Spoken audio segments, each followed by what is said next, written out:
വയനാട്ടിൽ അതിജീവനത്തിനു വേണ്ടിയുള്ള എല്ലാ ശ്രമങ്ങളും തുടർന്നുകൊണ്ടിരിക്കുകയാണ്. അതേസമയം തന്നെയാണ് തെരച്ചിലും ഇന്നിപ്പോൾ ഊർജിതമായി മുന്നോട്ട് പോകുന്നത്. MG മിഥുൻ ആണ് ചേരുന്നത്. മിഥുൻ, ഇപ്പോൾ എവിടെയാണുള്ളത്? അവിടെ എങ്ങനെയാണ് തെരച്ചിൽ തുടരുന്നത്?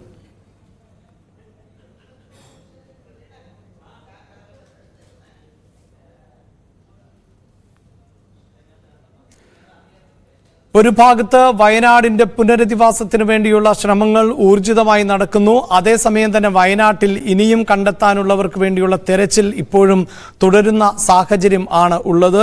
അതീവ ദുർഘടമായ ഒരു സാഹചര്യം അല്ലെങ്കിൽ പ്രതികൂലമായ സാഹചര്യത്തിലേക്ക് ആണ് ഇപ്പോൾ സ്ഥിതിഗതികൾ എത്തിയിട്ടുള്ളത്.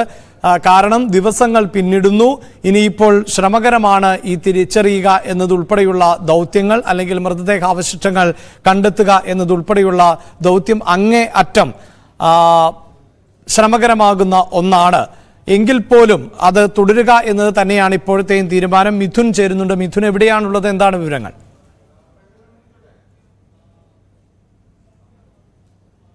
അഭിലാഷ്, ഞാനിപ്പോൾ ഉള്ളത് ഈ വെള്ളാർമല പുഞ്ചിരിമട്ടം ഭാഗത്താണുള്ളത്. പക്ഷെ നമ്മൾ ഇവിടേക്ക് ഇറങ്ങാൻ ശ്രമിക്കുകയാണ്. പക്ഷെ ഇപ്പൊ കാല് എടുക്കാൻ പറ്റാത്ത സ്ഥിതിയാണ്. കാല് ഈ ഒരു ചതുപ്പിൽ പൂണ്ടുപോയിരിക്കുകയാണ്. അത്തരത്തിൽ ചെളിയാണ്. കാരണം ഇന്ന് രാവിലെയൊക്കെ വലിയ രീതിയിൽ മഴ ഈ ഭാഗത്ത് പെയ്തിരുന്നു. അതുകൊണ്ട് തന്നെയാണ് ഈ ഉറച്ചു കിടന്ന ഭാവമൊക്കെ ഇപ്പോൾ വീണ്ടും ചെളിക്കുണ്ടുപോലെ ആയി.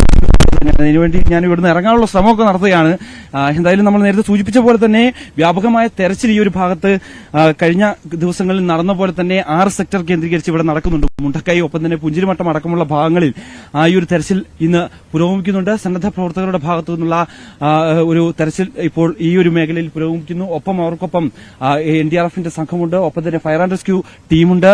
കൂടാതെ സേനാ വിഭാഗങ്ങളുണ്ട്. പല സ്പോട്ടുകളായി തിരിച്ചുകൊണ്ട് ഏതെങ്കിലും തരത്തിൽ ഈ ഭാഗങ്ങളിൽ നിന്ന് മൃതദേഹമോ അല്ലെങ്കിൽ ശരീരഭാഗങ്ങളോ ലഭ്യമാകുമെന്നുള്ള ഒരു കണക്കുകൂട്ടലിന്റെ അടിസ്ഥാനത്തിലാണ് പല മേഖലകൾക്ക് തിരിച്ച് ഇപ്പോൾ ഈ ഒരു പരിശോധന നടക്കുന്നത്. എന്തായാലും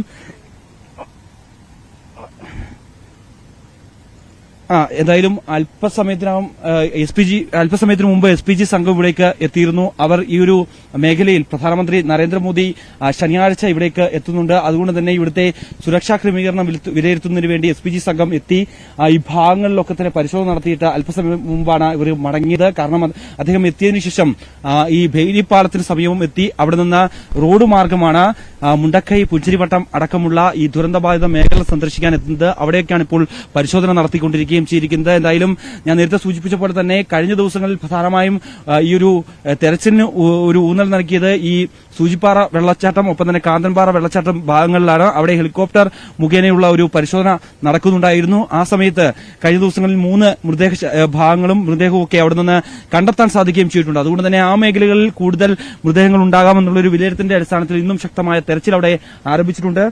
രാവിലെ പ്രതികൂല കാലാവസ്ഥയായിരുന്നു. അതിനുശേഷമാണ് ഹെലികോപ്റ്റർ മാർഗം അവിടേക്ക് ഈ സംഘം പുറപ്പെടുകയും ചെയ്തിട്ടുള്ളത്. ഇപ്പോൾ അവിടെ തെരച്ചിൽ പുരോഗമിക്കുകയാണ് എന്നാണ് നമുക്ക് മനസ്സിലാക്കാൻ സാധിക്കുകയും ചെയ്യുന്നത്. ഒപ്പം തന്നെ നിലവിൽ 138 സർക്കാരിന്റെ കണക്ക് പ്രകാരം ഇനി കാണാനുള്ള ആളുകൾ. തീർച്ചയായും മിഥുൻ അവിടെ തുടരുക. പ്രത്യേകിച്ച് മിഥുന് റിപ്പോർട്ട് ചെയ്യാൻ പറ്റാത്തൊരു സാഹചര്യത്തിലാണ് മിഥുൻ അവിടേക്ക് ഉറച്ചു കിടന്നിരുന്ന ഒരു പ്രദേശത്തേക്ക് തന്നെയാണ് ഇറങ്ങിയത്. പക്ഷേ കഴിഞ്ഞ ദിവസത്തെ മഴ ഉൾപ്പെടെ അത് വലിയ പ്രതിസന്ധിയാകുന്നു. അവിടെ ഒരു ചതുപ്പിൽപ്പെട്ടതുപോലെയാണ്. മിഥുന് മൈക്ക് പിടിച്ചുകൊണ്ട് എന്തായാലും റിപ്പോർട്ട് ചെയ്യുക എന്നത് പ്രയാസകരമാണ്.